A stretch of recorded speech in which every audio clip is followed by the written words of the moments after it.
Hello there, and welcome to another one of these Lexical Lab 1-minute English videos. If you enjoy this video, make sure you subscribe to our YouTube channel and check out our website www.lexicallab.com to find out more about the online courses we offer.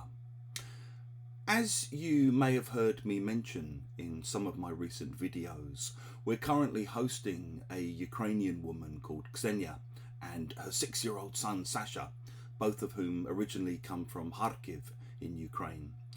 And one of the real pleasures of having them living with us here in North London at the moment is that sometimes Ksenia cooks food that I haven't eaten for a while, and food that I particularly love.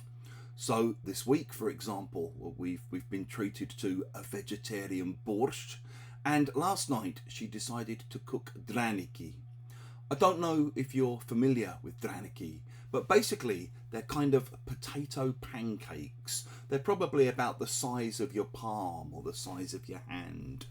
And you eat them with sour cream. And the thing is, much as I love them, once you start eating them, it's very, very hard to stop. You eat one, and then you eat another, and then you eat another. And the problem is, they're very Moreish. If you describe food, or less commonly, I guess, drink, as being very Moorish, it basically means it's so nice, it's so tasty, that you want to eat or drink more and more and more.